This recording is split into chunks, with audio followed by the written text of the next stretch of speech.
नमस्कार नाशिककरांनो, आज पहिल्यांदा मी तुम्हाला या मंदिराची काही सुंदर झलक दाखवतो। हे खास दृश्य आधी शांतपणे बघा आणि मग पुढे आपण या ठिकाणची संपूर्ण माहिती जाणून घेऊ। हे मंदिर नेमकं कशासाठी प्रसिद्ध आहे, इथलं वैशिष्ट्य काय आहे आणि इतके लोक दूरदूरून इथे का येतात हे सगळं पुढे सांगतो।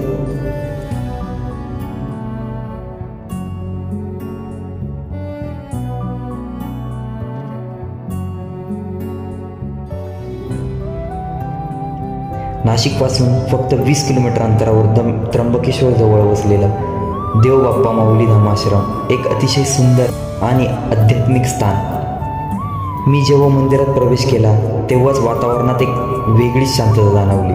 प्रवेशद्वारापासून मंदिराची भव्यता मन जिंकून घेते। मंदिराच्या आतमध्ये राधाकृष्ण यांची अतिशय सुंदर आणि आकर्षक मूर्ती आहे। दर्शन घेताच मन प्रसन्न होतं।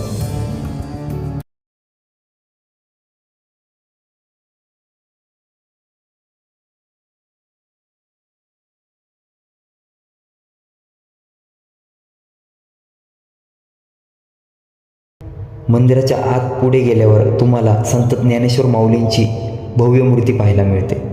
माऊलींची ही मूर्ती हुबेहूब त्यांच्यासारखीच घडवलेली आहे।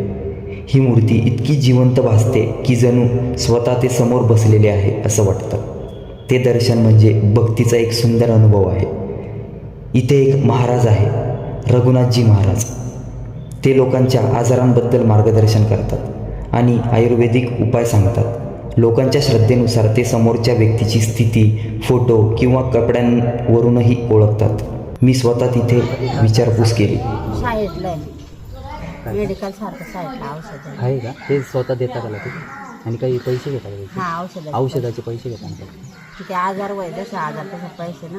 आणि लांबून लांबून लोक येतात। पारी ती बिहार कर्नाटकातून पूर्ण आले। गुजरात, कर्नाटक, उत्तर प्रदेश अशा दूरदूरून भागांमधून लोक इथे येतात, म्हणून तुम्ही इथे मोठी गर्दी पाहू शकता। खरंच सांगतो, ही मंदिर खूप भव्य आणि मनाला शांती देणारं आहे। एकदा तरी इथे येऊन दर्शन घ्यायला हवं। हरिओम।